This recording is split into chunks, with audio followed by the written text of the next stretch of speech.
We are tWoTcast, episode 362. Consummate professional, Jono. Love you. No, he doesn't. No. Okay. All right, everyone, shut the f*** up. Let's ready to record.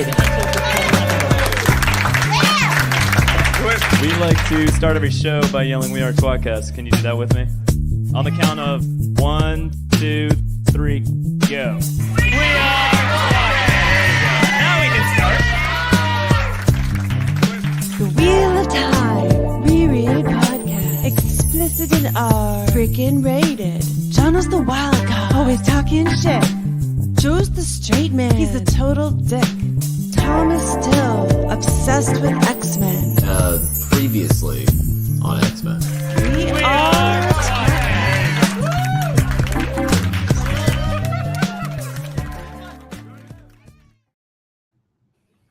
Hey, Jono. You're viewing tWoTcast, the Wheel of Time reread podcast, or something like that. Now covering Jono's insane idea topic called Twat 69. Yeah. where we discuss random characters that we either hated and then loved later in the books, or loved and then hated later in the books, or loved, hate. Or there are all kinds of combinations. Like you're flipping them around, and you're like, well, I'd like to suck that guy's dick just so I can read more of him. Exactly. And you're like, well, no. Now he's got to suck my dick if I'm going to read this guy's chapter. With me, as always, is Jono. Jono! And I'm Joe. And of course, Tom's here too, right? Tom is always here. Tom from Takaranria, the Wheel of Time Showcast, is with us tonight. Look at that lovely picture. I love that picture. That's awesome. I wish I was less clean shaven tonight to match it. Yeah. Oh, man, you're close. You're close. It's a actually little bit. fewer clean shaven because you can count the hairs. It's just all white now. That's the problem. Yeah. Come. I got the same thing. Lovely Yeah. people are here. Ayush is here. 9LZ. Oh, Wildman Wyatt. Much Glenn match. is here. Beej is here. Noman Garden's here. Yeah. All these people. Overseers is here. Yeah. So it's interesting to know that we have an audience despite our on again, off again. There's some people. Yeah. Very exciting. How are you? How are you tonight, Tom? I'm doing well. I have to say, I love the intro. While I'm not as huge an X-Men fan, I do have a Captain America poster and an Iron Man head behind me. So I am keeping up the Marvel love of for Tom's on the show. I see. Much good. Yes. Good. And I have Captain America. He's great. Iron Man's better. I'm not going to say anything except that guy is, a full poster, and that guy's just a head. Yeah. I don't want to name favorites or anything like that. But that new Captain America movie. Did you like Captain America and the Winter Soldier or Falcon and Winter Soldier show? Yeah, I liked it. This is a side note. Wheel of Time nerds. Yeah. No, I liked it. It wasn't what I expected it to be, I would say, but I thought it was pretty good. Was it more or less incest than you expected? Less incest? Okay. Okay. There is a little bit of jealousy, I would say, between Falcon and like I think Falcon feels a little bit of jealousy that his sister likes somebody else in that show. So maybe you can. Oh, okay, yeah. So more incest than I haven't watched it. But you're telling me there's slightly more incest than I expected. Maybe it'll be on my radar. That's what I'm saying. Yeah, it could be there if you want to see it. And I do. Well, there you go. Yeah. All right. Cool. I think that show specifically, I think it suffered from the COVID fiasco, and then also I know they cut a whole storyline out of it, so it was like weird and empty. It was still pretty good for what came out. I think from what they originally had planned versus what came out that we saw. I use that line a lot. I think if memory serves, like the first couple episodes, like there's these big crowds reacting to things, and in the end, it's a lot of like us fighting in empty buildings. Yeah. So. Yeah. Whoops. What can you do? That's the name of the weird show. if everyone was running around in masks. Yeah. Well, Yeah. Twat. Anyway. Yeah. So speaking of shows, you're on a show called Talk Around Riyadh, I am. the Wheel of Time showcast. But there's some Wheel of Time show news-ish that we thought we'd talk about. Jono's got some news. News. So we've got some scoop here that this amazing program called John looks much better today. I agree. Not Dills. There is apparently something called a prequel coming out. Are you familiar with this? Yeah, I've heard things. You've heard things, huh? What you got here? Excited? Unexcited? Yeah, I think the concept is really cool, right? I'm trying to take it with a grain of salt because it's not here yet. But yeah, I like if you're gonna explore the world, explore a part of the world that we haven't seen before, and there'll be less likely people to be like, "That's not what happens on page 32." True. I wonder if being animated, they'll be able to widen the scope. But I mean, the scope of the show is fairly wide as it is. I mean, like you see a lot of the world, you see cities, at least from far away. Like you see vast cities. But cliff looking down at them. I wonder if the animated series will give us more of like fantastical architecture and stuff like that. Stuff that they can't really do in theatrical. Yeah. So, and Tom, you probably, by being a consummate professional, unlike this bullshit show that you've agreed to guest upon, you probably know better. As far as I know, all that's kind of been put out there is it's going to be something antecedent to the events in the show and presumably in the book. Aes Sedai centric, or at least female channeling in the tower, and kind of exploring a little bit of the history, a little bit of the world, that kind of thing that way. So are there more details than that, or is that kind of... No, that's my understanding of the general thrust of what the show is going to be. I think, and whatever this is by iWatt, which is Red Eagle Entertainment. They're the production company that came out with Winter Dragon, right? Which, as we all know, is a wonderful piece of entertainment history. Ileana. Jono, man, were you in that prequel? Because it sounded, yeah, that was verbatim. Wow. But it has I think real screenwriting talent behind it. My understanding is that the screenwriter Zach Stentz, who had written X-Men First Class, is going to be writing the script. He's really good, and he's a fan of the books. So I have hope. No, and that's the thing. Like, there's so many. There is history here, right? And I assume that you probably are a far more highbrow individual than we are, but there is history. And look, it's hard. You don't want to like retread the same ground because I end up doing the same jokes anyway. So we'll try to avoid that. I think the only thing that I don't know, right, is what are the rights, right? Because last I checked, there actually was a mostly female channeling book previous to the events of the books set with... I think you're thinking of the News Pring. Yeah, News Pring.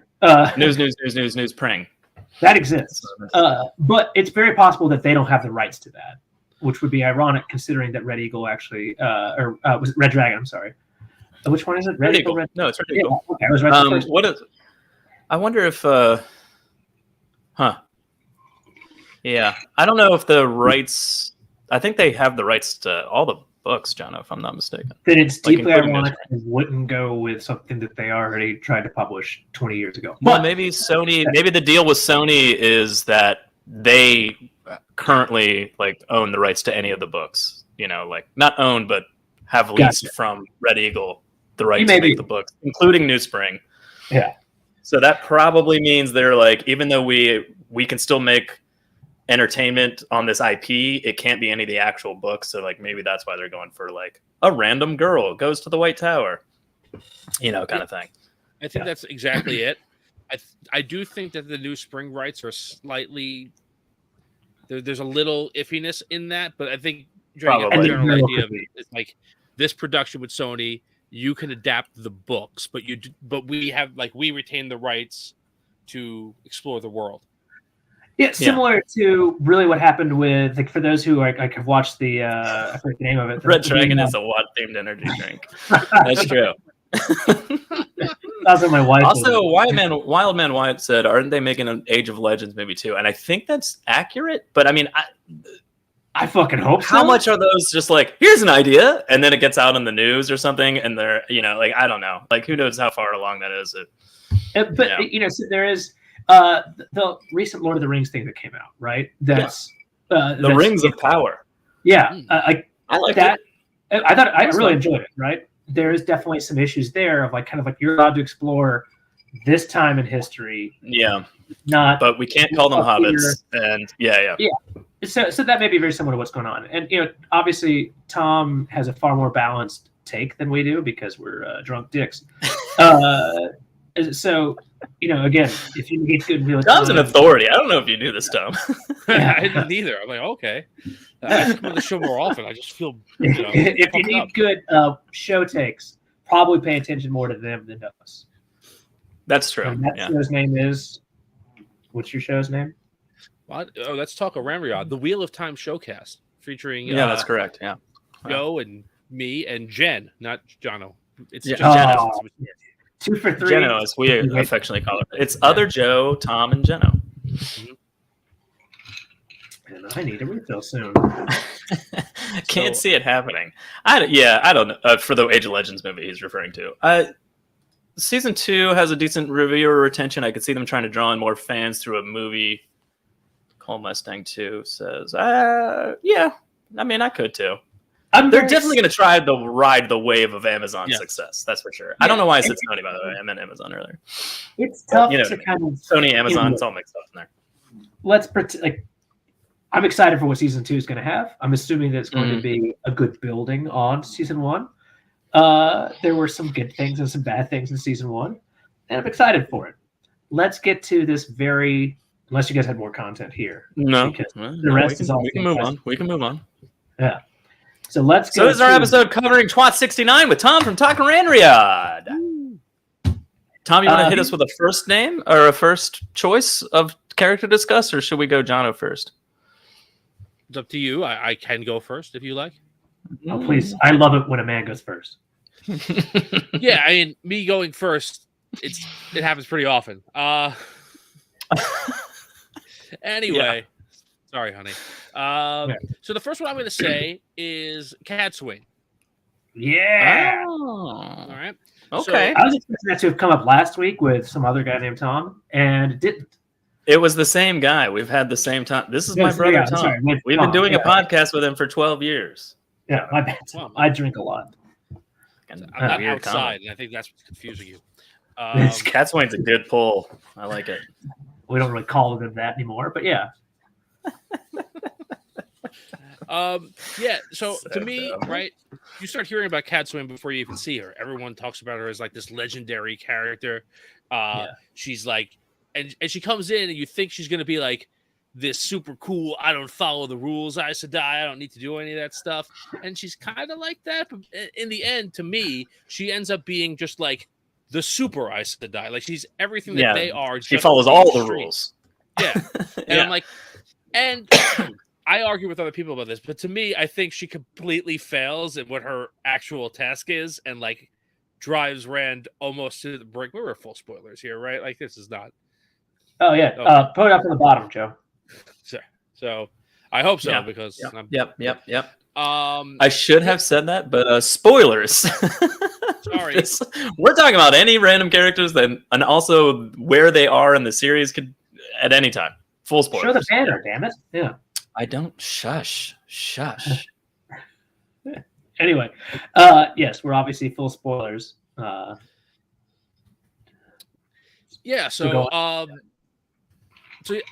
think again, she starts off at this high place before you even meet her. She comes in, she's got a cool entrance, she comes in strong, and like you have high hopes for her.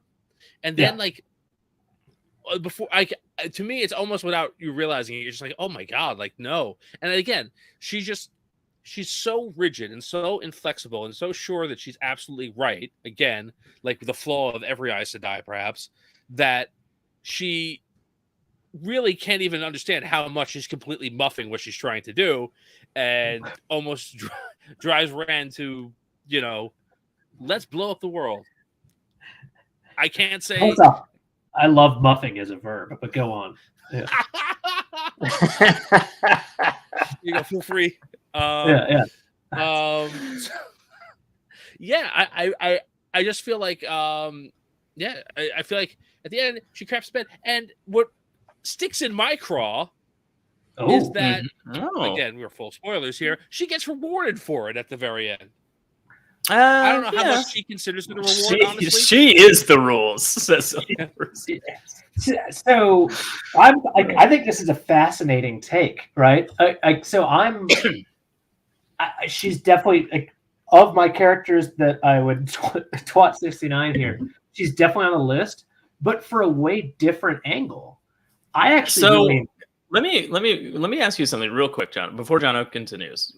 So is it love before she even gets on the screen just because of her reputation, and then immediately hate when she comes on the screen and starts acting the way she's acting? Or does it take time for it to wear off? It takes time because it's still a little bit like reputation holds for a while. And she does have like a cool all right. So it's like this is going to be awesome. And then it's like this weirdly slow letdown. And then you're like, wait, she's just like everyone else, but worse.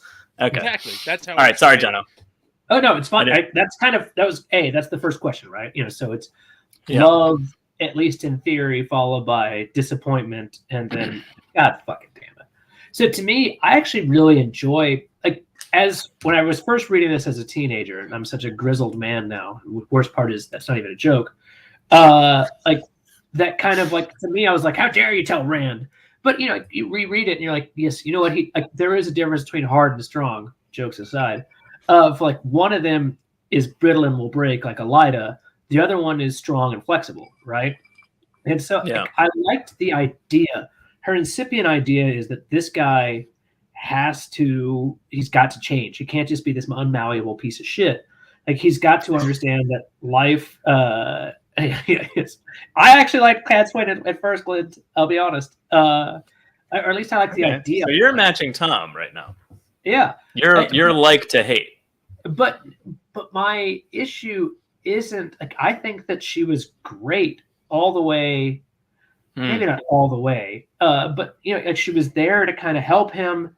I think the problem is her character seems to have lost the piece of, especially around maybe Towers at Midnight or Gathering Storm, of how she would fit in to help Rand, and how that kind of worked as far as her desire to work with him.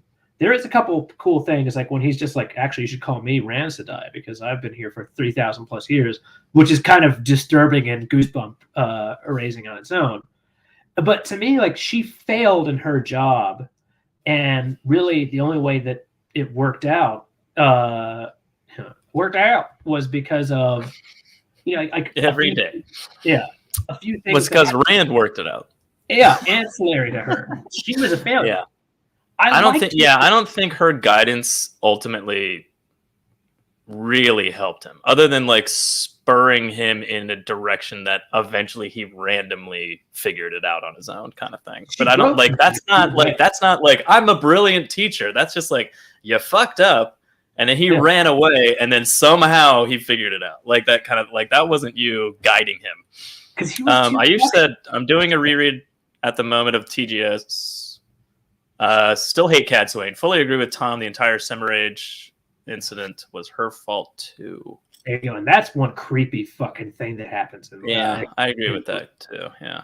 Yeah. But again, I liked her, what she was trying to, when he starts second guessing himself, because he's too confident, too sure, too everything, especially for a man who's just creeping into insanity. So it makes sense for someone to come along, because she's Aes Sedai squared, right? She's what Moraine thought she was. That's what Cat Swain is. But at the same time, she doesn't have quite the, just go with it vibe that Moraine did. Because Moraine at the end, remember what she says, I learned how to embrace the source. Cat Swain never really had that flexibility. She thought she did, but she's an old hag. She did. Right, Tom? Yeah, I mean, I don't know if hag would be the word I would use, but yeah, I think she thinks she's flexible. She thinks that she's like agile-minded, not in quick-wittedness. She's smart, whatever, but she thinks that she can like be adaptive. She remembers how she was humble when she was a young Wilder, young Aes Sedai. She's lost all of those lessons, and she's just like, "This is the way that works." And I'm going to do it. I'm going to do it extra hard with this guy until he finally realizes. Her method was to like mentally break him to like show that he needed to be to not be so stiff, you know. And like and then there is, and I like, well, Wildman Wyatt said when she did what she did when Rand told her not to show her face is the same as I'm not touching you. It's so on point. It's so petty. Like what she did later was so petty. It was so ridiculous. Like she was just like, I'm gonna do it anyway. Oh, I'm not allowed to come within 100 feet of you? How about 101? You know, you're just like, oh, come on, dude. You know, like and but she was great, I thought, to a certain extent in what the fuck's it called? Right? Farmadding, right? Where her hometown. That was fun. Line, she's fucking great. She does what she has to. She breaks others, and she knows it's bad. I think we needed a Moraine-esque character in there. Absolutely. That wasn't willing to just like, I mean, because Moraine could have at some point just been like, this is what we need to do. And it's just like a MacGuffin, and he was like, I need to get this out of here. You know, and I understand why Moraine was gone, but I think the essence of what she was needed to be there. And I think that's what Cadsuane kind of was. Like, just let's replace Moraine with like somebody that maybe doesn't know everything, and maybe Moraine from New Spring, because we keep coming up with New Spring, apparently, So, and then like Tom said, she's somehow rewarded for that, which I get, right? To a certain extent, I do get. She is. I thought that was the dumbest move. Why? She'd been offered it several times. She's not going to live long if she's bad at it. I don't know. It just after Egwene and the whole last battle thing happens, and the place the tower was in, it feels like choosing Cadsuane was like this like return to the old guard, like this like old way of doing things, and it would have been interesting if they had picked like this weird like new fresh blood choice that it would have been like, oh, what direction is that person going to take the tower? But when you make it Cadsuane, I just go, oh, so nothing's going to change, and, you know, like it's going to be kind of the same thing or die in 500 years or whatever, you know, kind of thing. Like, so my brain doesn't go, ooh, I'm poised with possibilities. I just go, ugh, that's what you're doing, you know, like kind of thing. I don't know. So, again, I don't know, Tom, your call is your character, but we can fuck off from this bitch whenever we want. But that's a valid point that, like, right, so, like, Egwene negotiated all these things with all the various channeling clientele, if you will, of the tower, right? Some of whom will be in the tower, some of whom will be affiliated with. But does Cadsuane really have any of that interest, any of that background, any of that? No, it's like it's like when a football team fires their coach, who's been like a defensive-minded coach for years, and they went, okay, we got to get a new coach, and they get like an offensive guru, and they just completely pivot away for everything that they've done. It's the same kind of a thing, right? It's just like, okay, we went the super duper young and radical. Yeah. Let's go for ultra conservative and very, very old. Yeah. It just, I don't know. Just doesn't seem like she's going to be the one that takes the tower in this like new direction. Unless, I mean, I guess Egwene already kind of laid the foundation. So as long as she doesn't like unwrite the laws that she wrote kind of thing, like it's going to be different anyway. But like then at that point, like, again, why choose her? Like it's other than she has like an innate strength and people fear her, but like, you know what I mean? But that's, I don't know. It just didn't seem like a very interesting choice. It seemed like it was just kind of like, people respect her. How about her? You know, kind of thing. And I don't. They were picking from scraps, so to speak, at the end of the last battle. So it's like, you're alive. Okay. Yeah, you're alive, and people respect you. So here's the stole. So Tom, I've got one last question on Cadsuane before we go to other characters, and I don't know if you guys have covered this on your show so far. Given kind of Cad Swain's age, but also having taken the 3 oaths, what do you feel like her vagina would look like? Oh, geez, Louise. Dry and dusty. Oh. But also it's going to look also kind of like, they've got like the faces are like, kind of almost like always tight, right? There's wrinkles are very rare. That's true. Yeah. I say, I don't think it's. Don't answer this question, Tom. What are you doing? Why are you giving him any sort of leeway at all? I'm so, like, how dare you, Jono? Cad Swain's meat curtains are her own. Yeah. Cad's was a return to center. I think everyone here can understand that given recent years. I don't blame Emma Gordon. I get it. I think there's some rationale there as long as she's okay to accept kind of the changes. She's so old. Tarvalon is modeled off of her. Big fucking island she's got going on down there. But good for her. Oh man. All right. Another character. On that note, who's next in TWoT 69? Woo. So my character, and maybe love is not the right word, but definitely someone who's made you kind there's a lot of ones that are like love isn't technically, and also hate isn't that necessarily. It's a sinusoidal wave. We're going to kind of go with this, and it's Massima. Interesting. How much and when do you like him? So you start off hating Massima, right? Great hunt. Yeah. All he can do is talk shit to Rand about his giant bow. Envy. Looking like a fucking redhead. Disgusting, aren't they? Like all that. They are gross. Soulless too. That's true. Yeah. Like everything about him is just absolute. Like as a reader, you fucking hate this guy. And then the end of book 2 comes after Rand's kind of bows him onto the sky, and there's just worship in the guy's face towards Rand.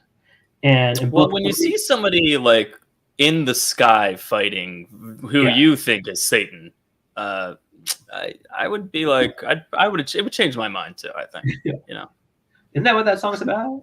You can change your mind. Yeah. On the first in line. That's what ABBA was talking about. Yeah. It's a fucking ABBA. It's very exciting. Oh my god! It's nothing coming up tonight. We try to hit at least one ABBA reference every 6 years. So, disappointingly, that's at least 2, I'm sure.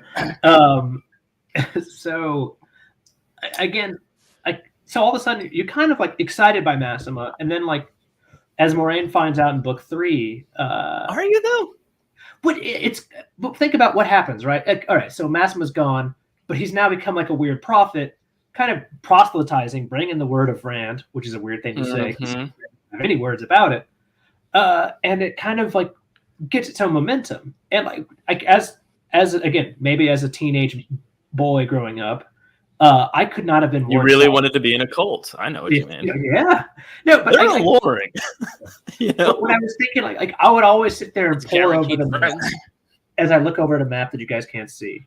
But like Rand's got the Aiel, he's got Carhian, he's got Tyr, he's got Ilion, Andor, and then Massima has this like pocket to the southwest, right? Like, so he's really bringing. It looks like at least 1, maybe 2 countries, depending on how things go.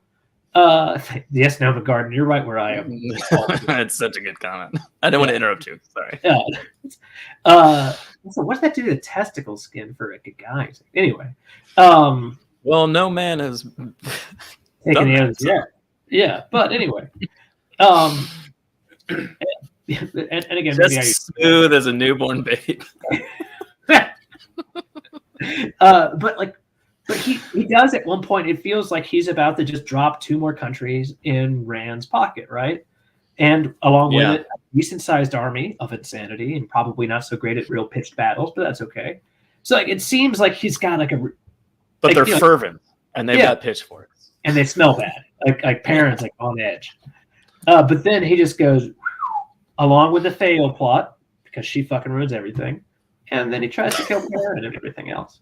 So he's definitely a big old drop off at the end. All right, so for me, I have a hard time following you on this one because for me, I'm with Ayush, who said I liked Massima at no point. He's stupid, and then crazier, he gets crazier. I think that's kind of, I mean, it's a little less than that. So I did like him a little bit, but like, it's basically like a little hiccup in a long line of insanity, and I'm just like, eh.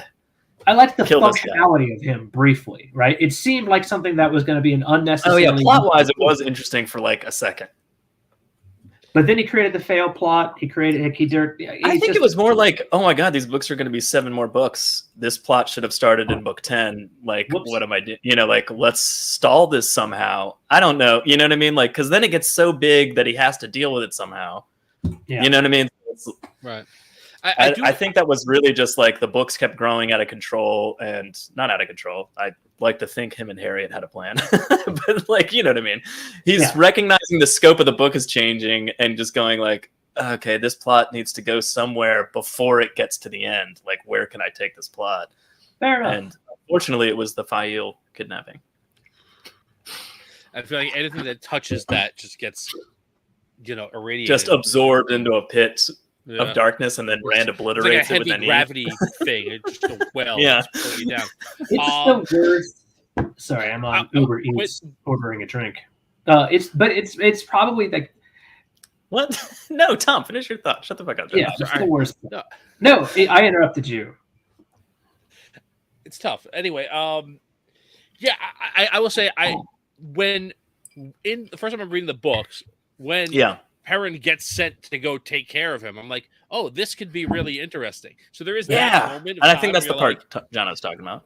Yeah, like that's like that part is cool where you're like, okay, like here's Perrin who like makes friends with everybody. Like, how is he going to deal with this? Oh, he's not really going to deal with it for that long, and then it's just going to be like, oh no, we're just going to get rid of this. But yeah, there wasn't really. I never had the part where I was like, this might be cool. Like, I didn't get that. I did think it's an interesting turn that like the guy who's the biggest asshole of the Shinnarans, maybe the only asshole in Shinar, is like, like super into it as soon as like he finds out what's going on. But that's just more of like an interesting turn of a character. Like, and then they didn't really do that much, right? He's gone. Is he in the beginning of The Dragon Reborn? Is he there? Or is he already left and is preaching? No, he's already there. So he's there. They're in that kind of bowl that they find in the middle of the mist. Right. That's the thing. I wonder, because he has Shinarians with him later. Yeah. Like later on. That are like listening to him and following him as the prophet. And I'm just like, I want to see those unwritten scenes that are in The Dragon Reborn in the beginning when they're in that camp.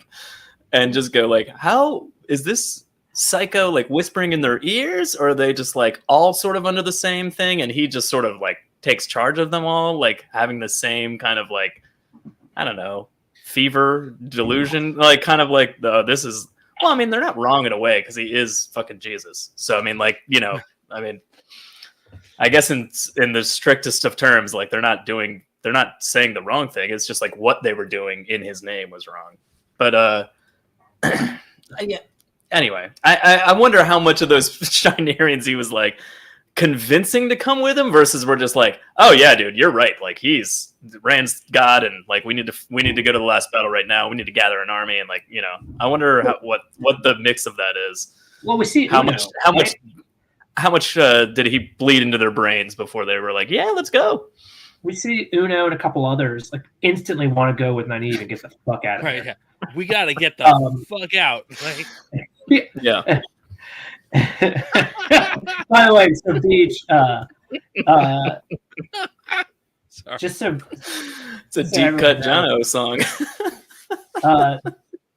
I tried very hard for that. There's an acoustic it's a string quartet version of Crazy Bitch that my wife was so close to letting be the song she walked down the aisle to. Because it's actually beautiful, the string version. And let it be known, I think that song is utter trash. But it made me laugh so hard, and I'm on top of it. But it never quite happened. It never quite happened. Where is the event horizon of the Perrin plot? I don't know.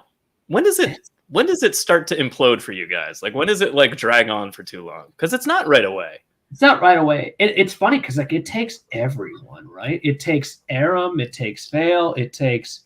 Is it because book 10 Crossroads is like all over the place and they're just like catching timelines up and it makes it feel like it's long?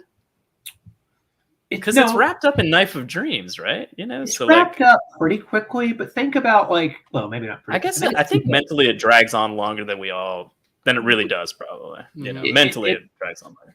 It's true, but it's tough. That's a tough plot. It's not. Oh yeah. Tom, your thoughts? Yeah, Perrin leaves in book 7. Yeah, and that storyline is not resolved until book 11. 11. And like that, but 10 almost doesn't count. So like 7, 8, 9, 10. Yeah, that's a lot. That's a lot. It's a lot for that. Yeah. It's like, even if you don't count 10 and you're just like everyone's just catching up, like that's a lot. Right. I think you walk into that going, oh wow, like by book 8 this is gonna be resolved and Perrin's gonna be doing something else. So you're like, oh no. Oh, not 9 either? Overseer said, wasn't Uno in charge in the bowl? I don't recall. I don't think he wasn't. I just don't recall. I think he was, but it doesn't mean that Massimo wasn't like pulling. Obviously, he took Shanirians with him when they all left. Like, clearly. Yeah. So they all. Well, remember, Moraine dispatches them all because she doesn't want them to travel with them because they're too slow. So Moraine dispatches them to a person she thought would be helpful, but it ends up this bitch is already dead. So the plot is unintentionally. Oh yeah, because Uno's with him later when Nynaeve and everyone comes across him, right? And then he goes with them. Yeah, so all the because he's like, oh, thank God you're here. I need to get away from this guy. He's insane. All the Sharans are sent away. Yeah. Someone that's supposed to be like an eyes and ears person for the Blue Ajah. She's dead. And instead he starts preaching, starts a fucking craziness that we see later on. And then when in book 5, when Nynaeve is passing through there with Galad, they link up, that kind of thing, finds out there, and instantly Uno, with a few of his Shinarans, like, we would love to fucking follow you. This is a little too crazy. Yeah. In Samara. So Noman Garden says, in Samara, Uno says that a few of the Shinarians left from Falm were on Massimo's side, and he took the rest with them. But at that point, there was only like a handful of them. There was only like 10 or so total. Daring to say his name. Anyway, Uno, or Massimo, I don't like. I guess Tom, let's hear your take. But I'm on the. I don't think I count this one as a 69 for me. It's kind of just like a meh the whole time. How dare you? It's okay. I can have different feelings. Goes from the middle, down further and further. It's just movement, but it never goes. I think it never goes above the middle for me. So you just kind of rolling around in bed. Yeah. So kind of the same. Kind of same. All right. Good enough. Show what you got. Show me what you got. Well, we talked. So last episode we talked about Morghese quite a bit, and we talked about Galad. Every check-in could be in this. True, but we never really talked about Elaine. And this one could take like the whole rest of the show probably. So like maybe we should just maybe table it for next time. I don't know. But I mean, fans of our show, viewers and or listeners of our show know that I despise Elaine. But it doesn't come until later. There was a point in time when I liked Elaine. It's brief, but it's there.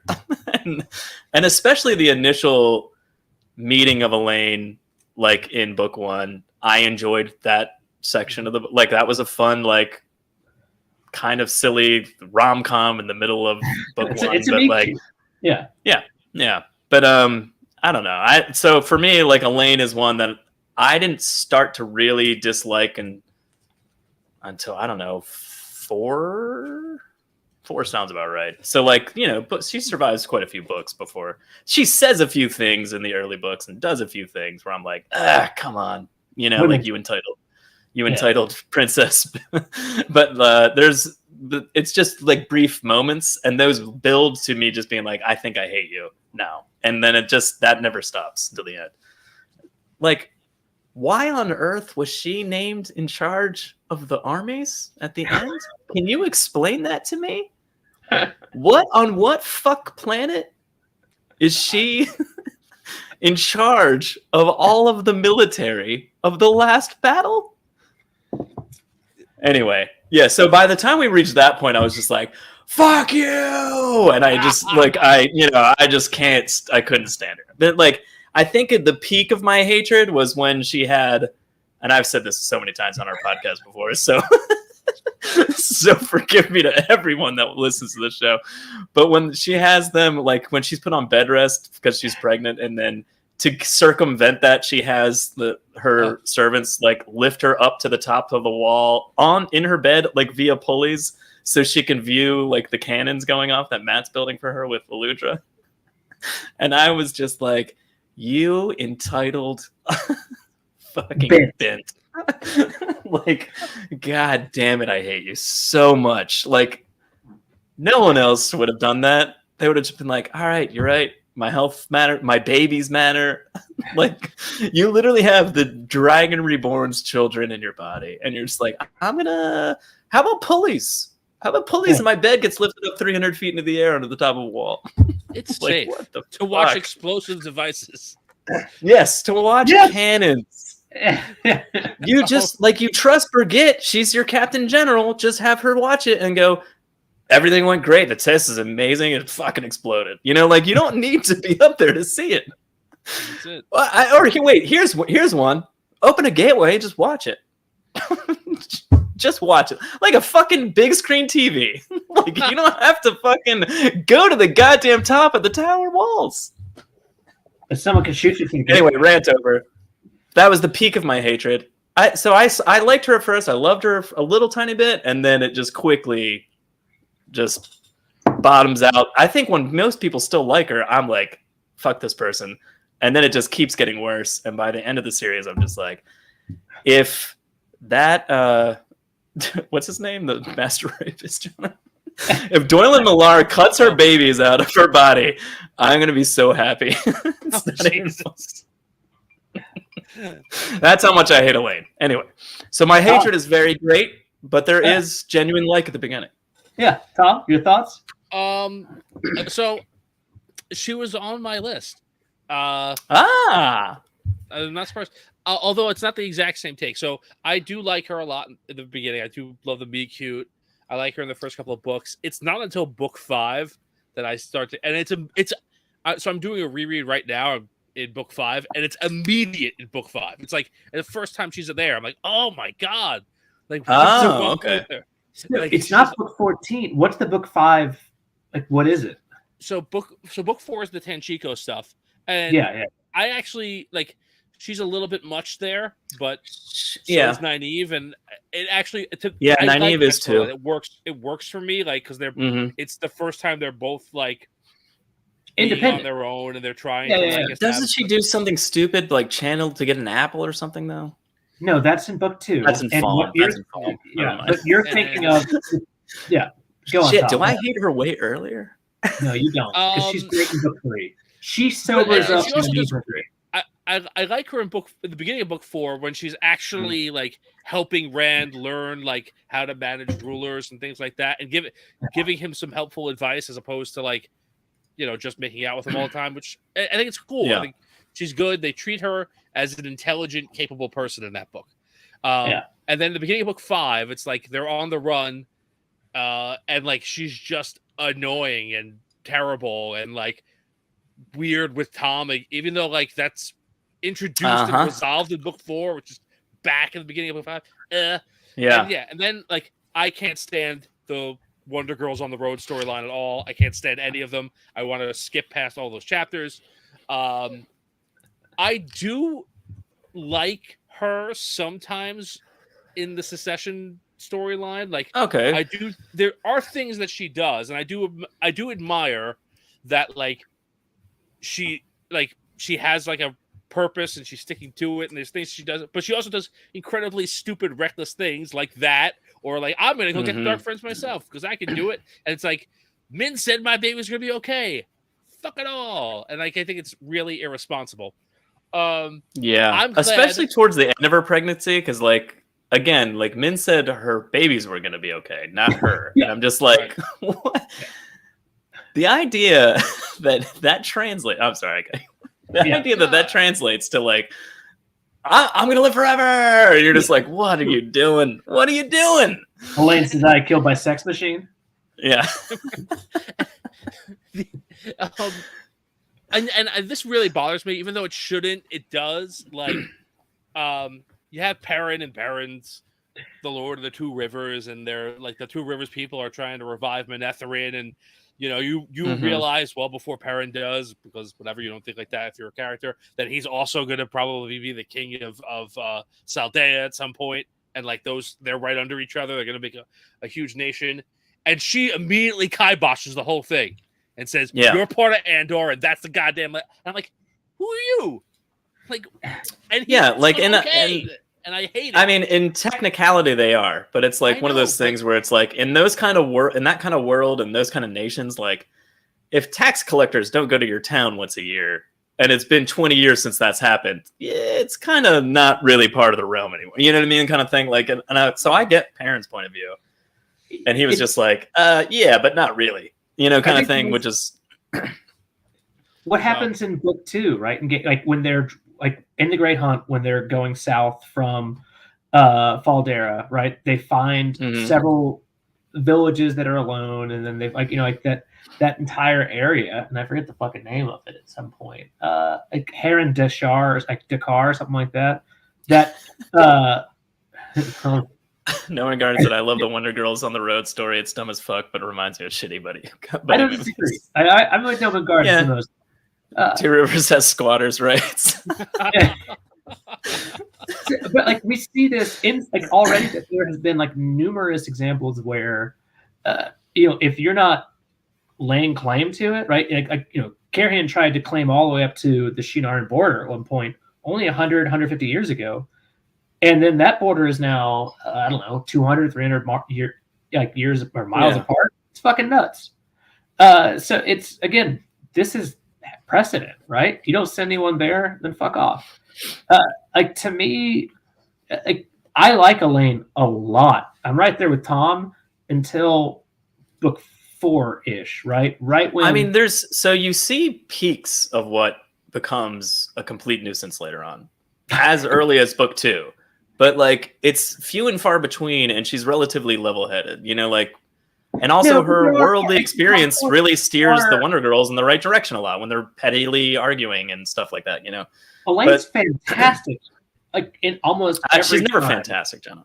In book, no, I'm with Tom. I like her. I know. I love. The Succession thing to me. The entirety of the Succession thing is not necessary. It's aggravating as fuck that she's doing it. All she needs is, I think she made cool moves in it. I also thought, it's angry as fuck that she's doing it because, I mean, yes, it's belittling, I suppose, that Rand was like, here's your thrones. And she wanted to do it the right way. I get that. But, like, isn't the right way just going, he's right. Look at the legal documents. Like, we're done here. Yeah. Like, what? Like, you know what I mean? I don't know.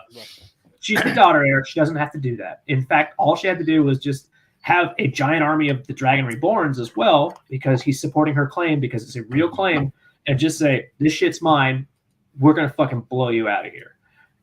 And there's nothing wrong about that. There's nothing undermining about that. That's not her having to, it's not the way, Jono.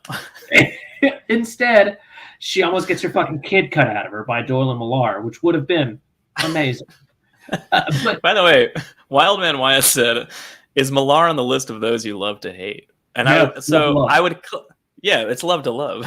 But second of all, it's not love to hate. It's love and then eventually hate, or hate and then eventually love. It's not like I love to hate this person or the other way around. It's I just hate Elaine, But in terms of Millar, I think it's more of like he's just a phenomenal dark friend. He's great. Yeah, I love him. The best rapist of all time. I don't dislike him in any way. Yeah.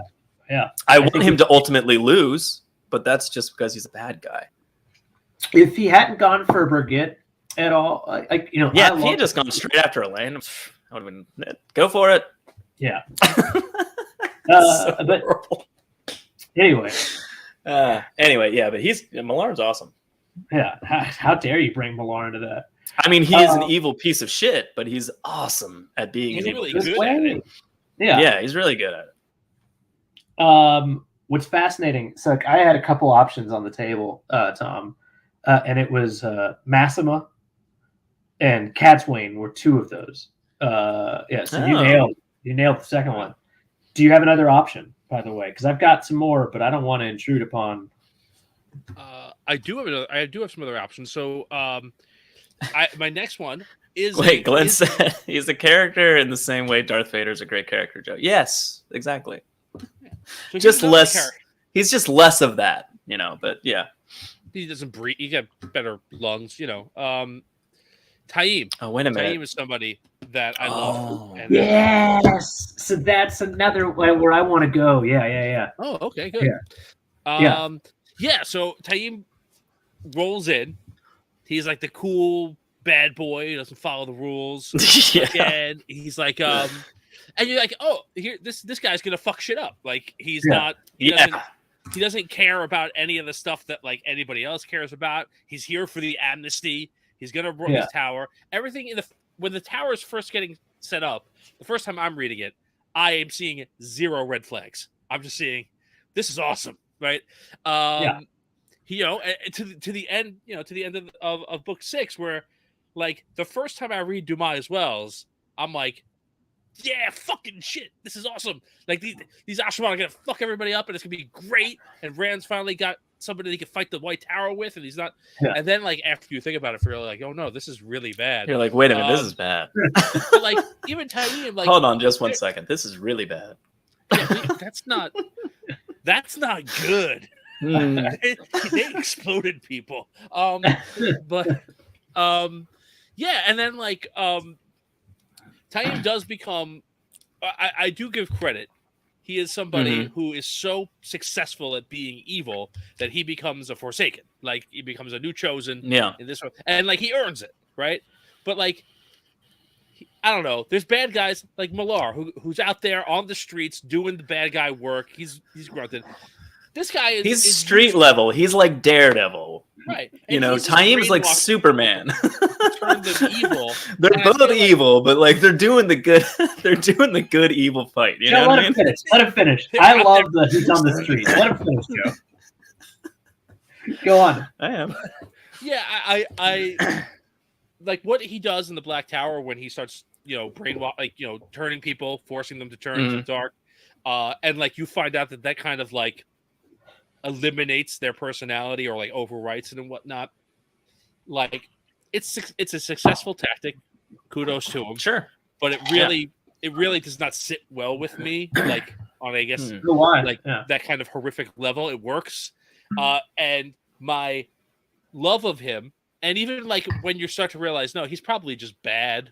And I had not read that. I caught on to the series when a few of these books had already been out. So like I think by the time I was reading it, Jordan had already like gone on the record to say he's not the Mandarin. I know that was like a theory. We don't have to actually, honestly, let's not even that's not up for debate. We're just talking about Taim as he's presented in the book. So we don't need to get into the whole he was Demandred and then he wasn't. But I would say like okay, fine, like he's probably bad, but he's still like a cool bad guy.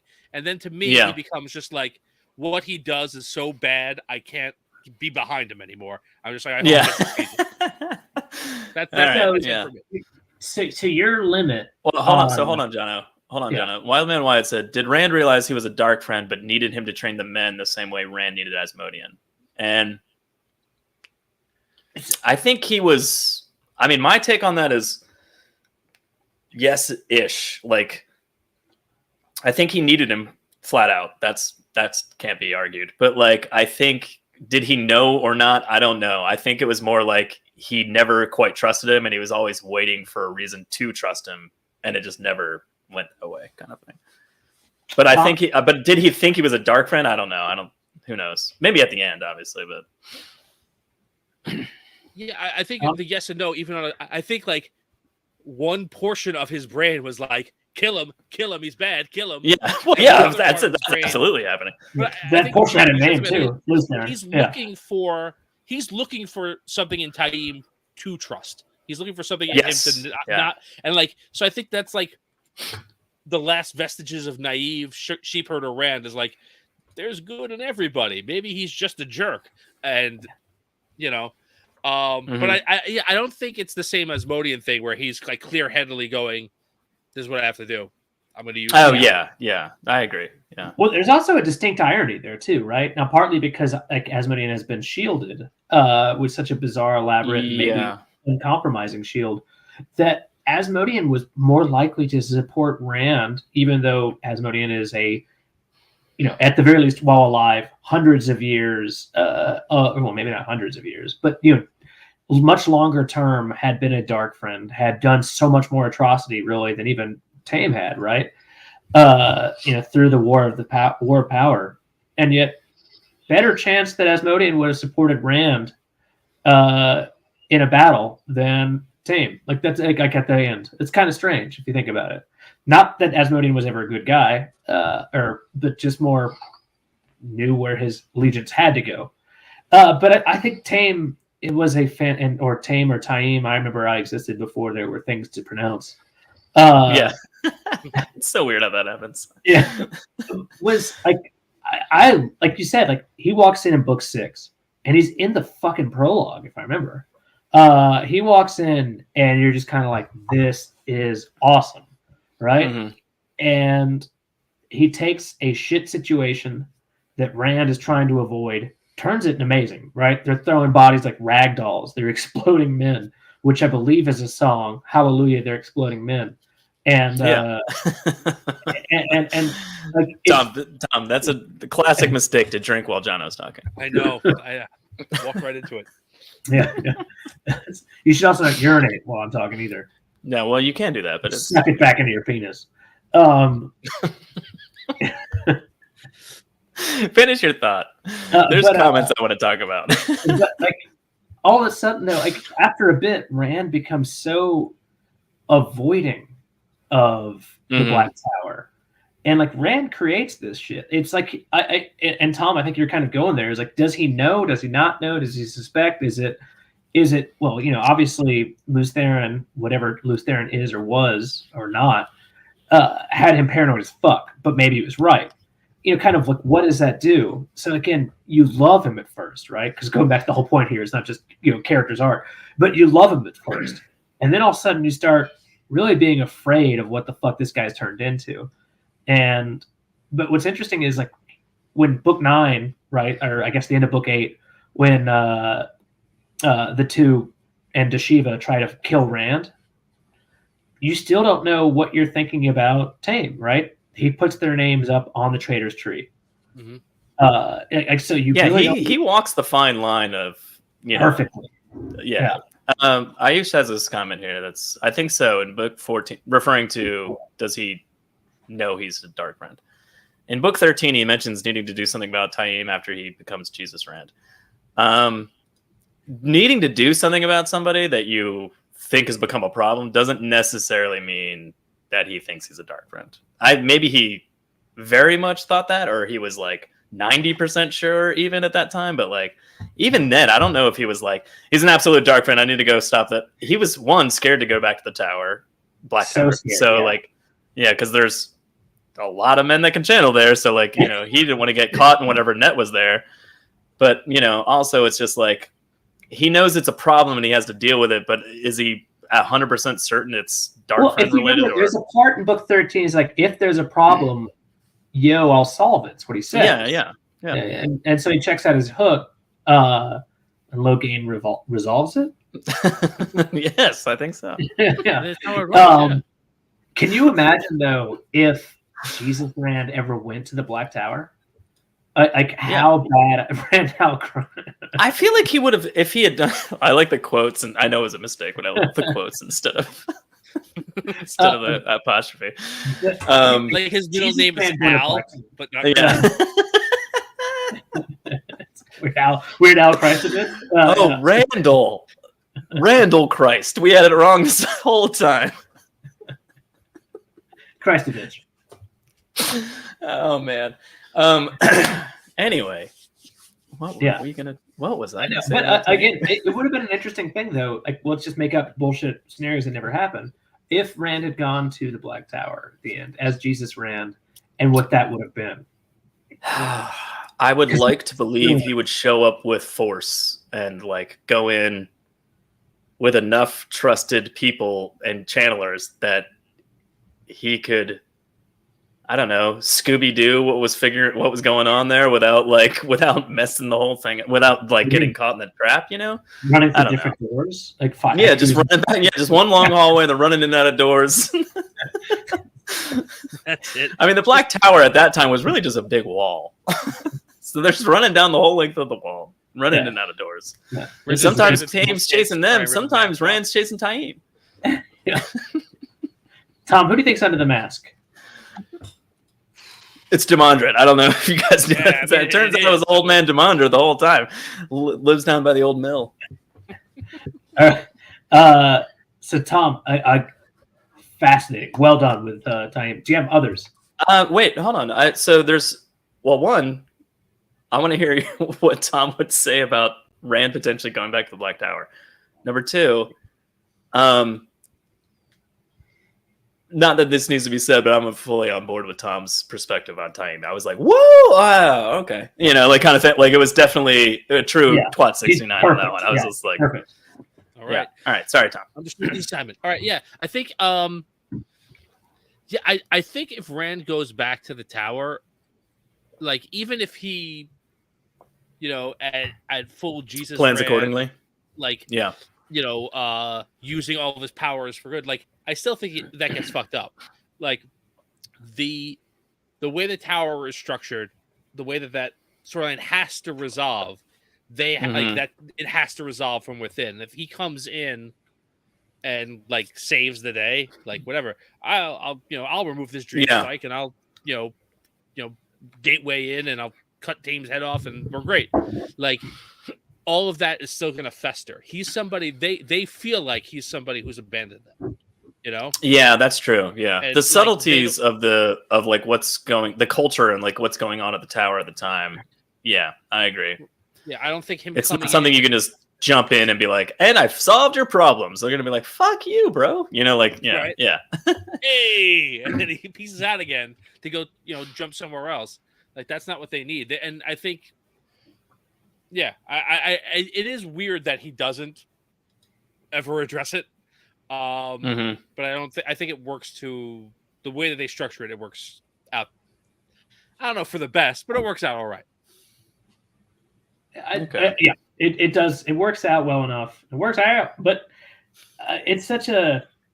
I should almost put Rand in my category because I love so much of what he does, but every time he just like purposely ignores the Black Tower. He's just, well, I could, but I'm busy. I'm busy over here. But it's like, you're such a jerk off piece of shit. Go fucking check on them. Look at what you're doing, you little jerk. I mean, yeah. Yeah, I agree with that. I mean, here's the key. If he hadn't avoided it in the first place, it wouldn't have gotten that bad. Yes. But to Tom's point, because he did avoid it, he had avoided it for so long that they felt like he wasn't really a part of them, and he had just like started a thing and left. But is that true though? Right? So to him, it wasn't true from his perspective. But from theirs, it was. His point is that the person he's chosen, who had no choice but to choose, was a dark friend, right? Who'd already been approached by exactly. So like what Wyatt's saying is, I think.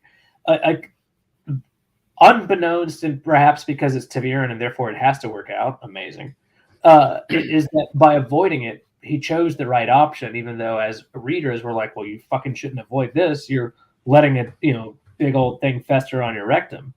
But speaking of rectums, Nubian. Rand would have been a newbie in the prison shower scene, says Pete. I agree with that. Rand is a big, tall man, in shape. Tattoos. He would have quickly, turned that around on a lot. Yeah, and at a certain point, he's got a nub. So I mean, someone's getting fucked with that. Yeah. Jesus. There's no Joe says horrible things. He calls it with men. He calls it fisticuffs. Oh, God. On that note.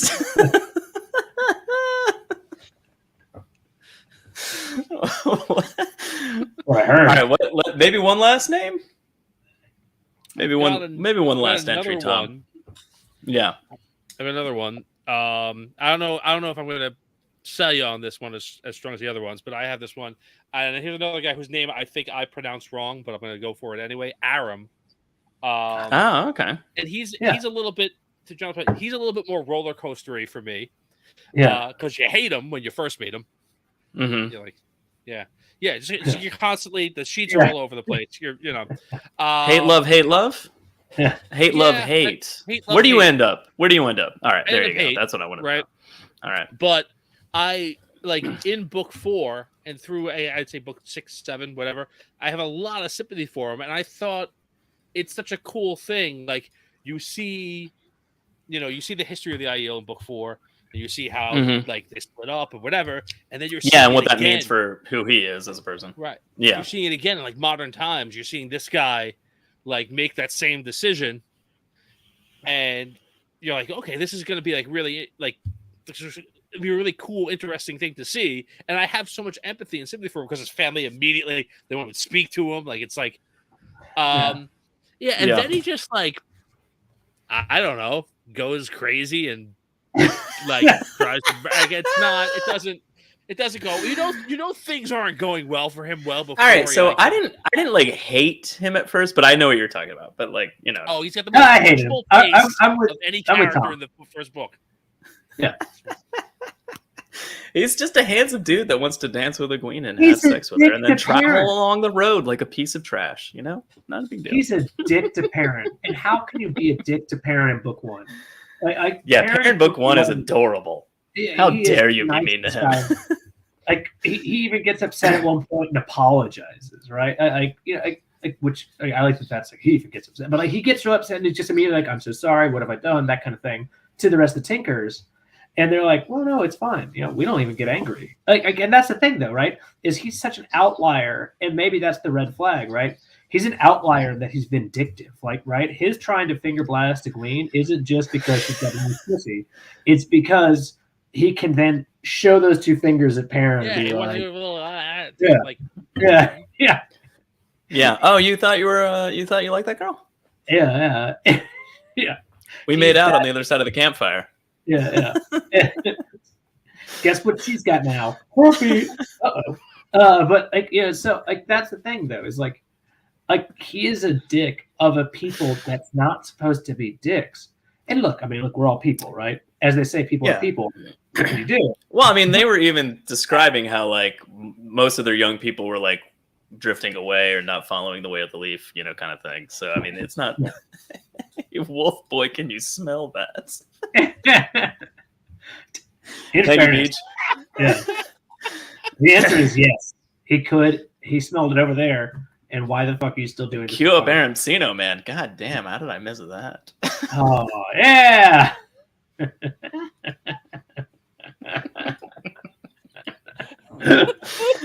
Wait, Tom.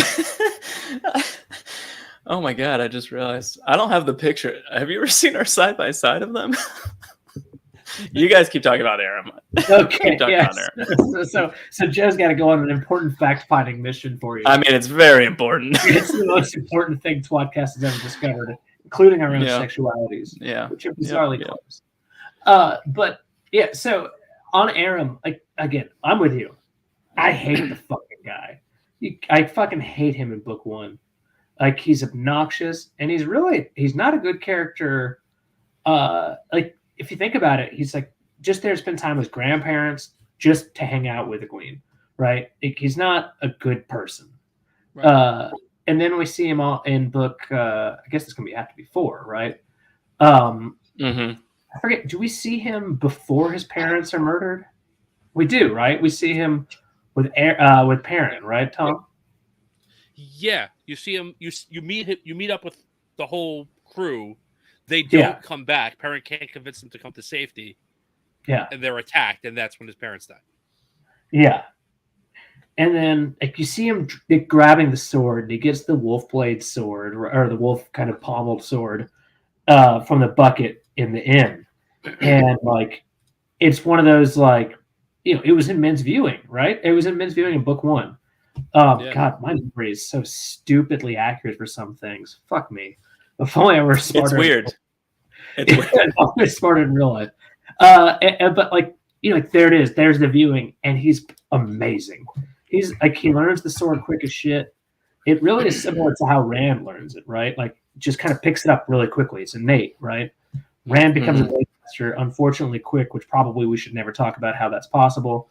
And Aram is probably like right there as far as trajectory goes. And then I like to believe that Rand's skill with the sword comes from his past lives. or at least one. Well, I mean, seriously, like, yeah, specifically Luz Theron, but like, that's in him. You know what I mean? Like his weird ability to like do things with the one power that he shouldn't be able to do even before. I don't think that like that's like, yeah, it's in his thread, so to speak. Already. This is where that gift comes from. Oh my God, it's exact. It's exact. So we call him Arancino, man. That's amazing. And then of course we usually follow it up with this. and that's the highbrow entertainment that tWoTcast brings to the table. That's my favorite thing every time. I'm sure that our viewers have been like, "Oh, we haven't needed that in so long." I wasn't prepared. Sorry, I threw you for a loop. Aaron for me, I guess I'm on a. Do I love him at all? Yeah. I think I'm lukewarm. I don't think I hate him like you guys. Like, I resent him as like, oh, he's kind of a dick. But it's very quickly like not that big of a deal, and he's like become subservient to Perrin, and kind of is like his lapdog, which is almost pathetic and sad in a way. So I don't really love him or hate him really, but I definitely do go on a roller coaster with him. Everything needs a higher emotion.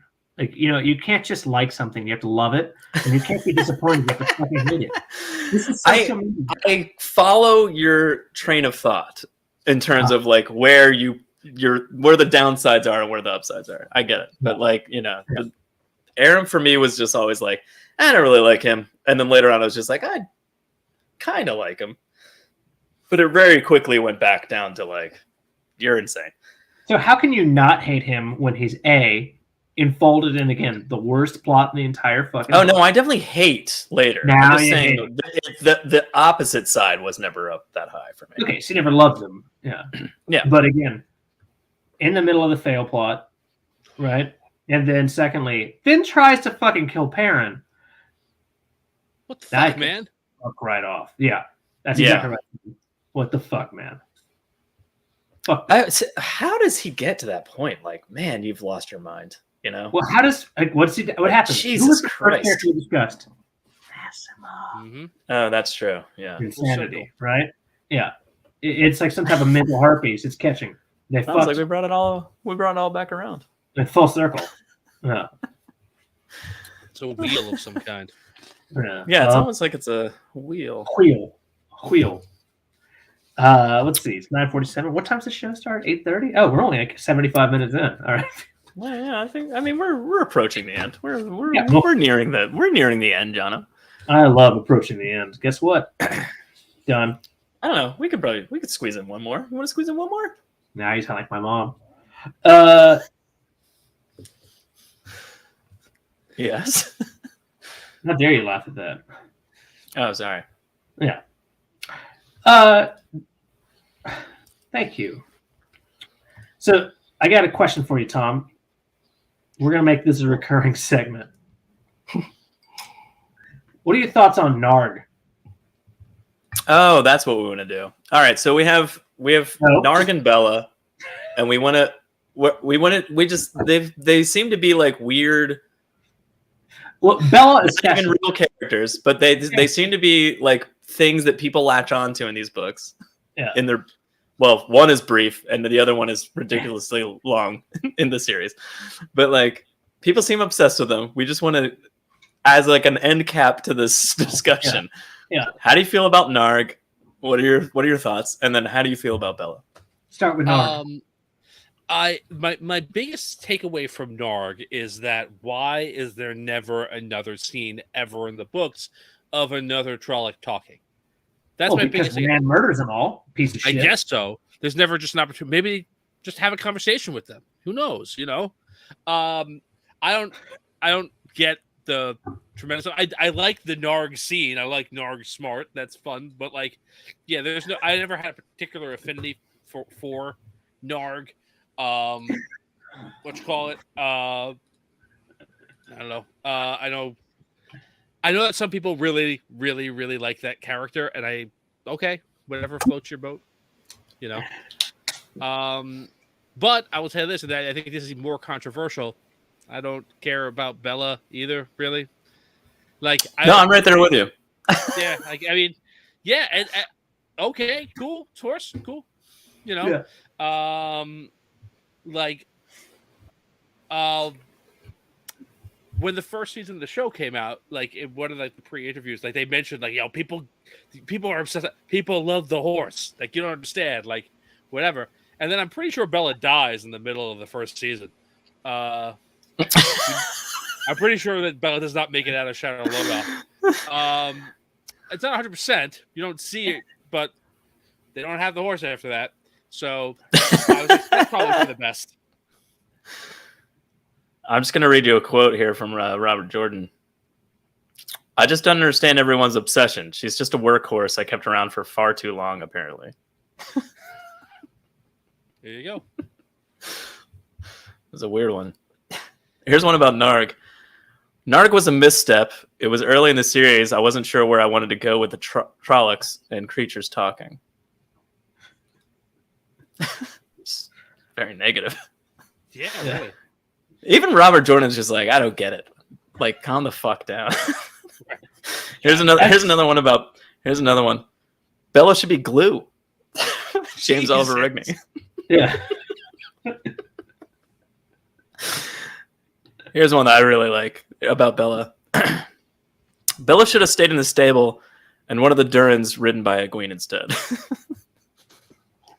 You remember the Durans were actually the horses that Hugh and Tad used as draft horses. Yeah. Also, so those quotes, by the way, from Very reasonable man. From Robert Jordan and James Oliver Rigney. They were different Robert Jordans and James Oliver Rigney. Not the authors, people with the same name. Yeah, we just found quotes by other people. Yeah, with the same name as Robert Jordan. Me and Jono scoured the phone book. We found other people with that same name. We were called like, a lot of like, hey, what do you think about Bella? He's like, Bella should be glue. I'm like, quote. Yeah. Check. Write that down. Again, not Robert Jordan, the author, didn't pick up the phone. But marry Bella, she'll stick around. Fuck Narc, it'll be kinky. Kill Hopper and let him soar.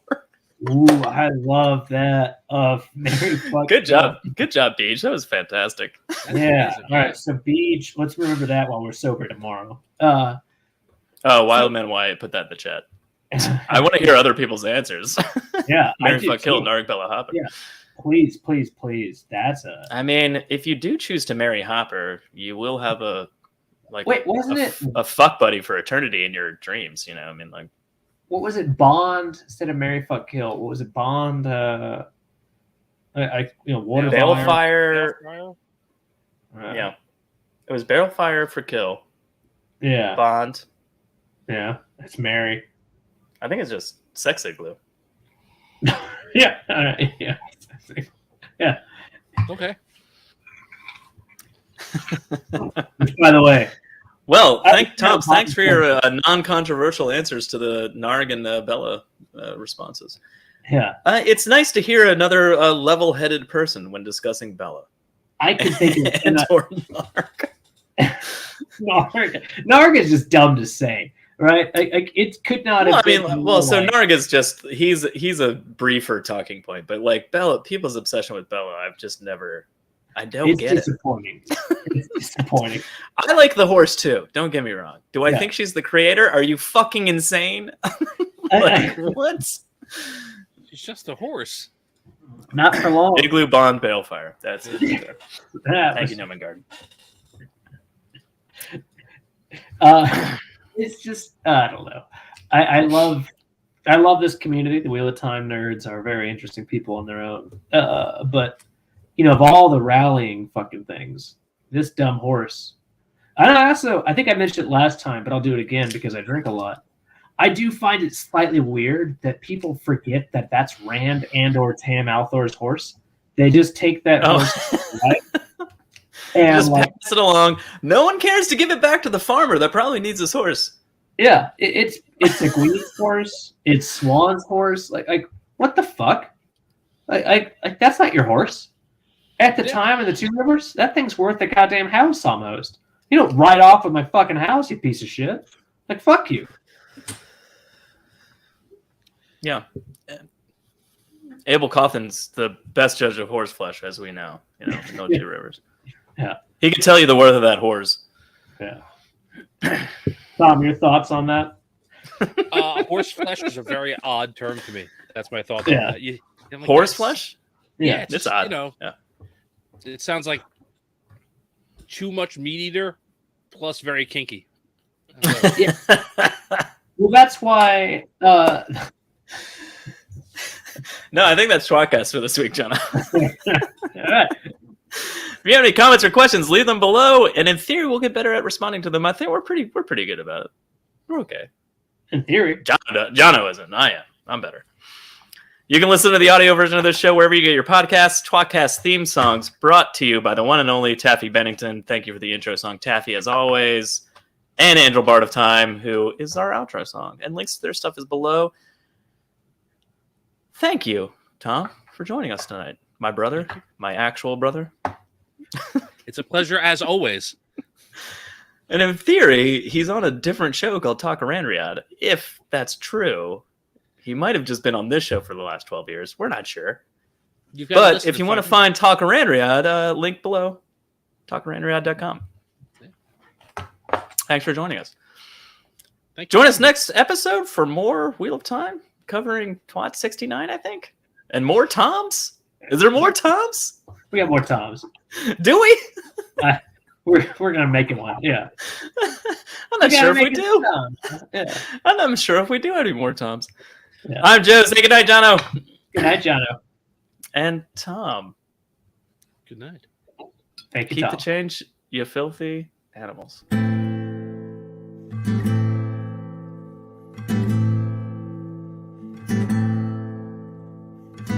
Among the first to start, the tWoTcast was so smart to lovingly bash our favorite books. But that was long ago, and now they've grown the show, and now they got us in their hooks. Don't throw coins to these bastards, they need bars of gold at least. Someone please keep them afloat. Now let's listen as they once again ramble through a book. Let's get the fucking quote.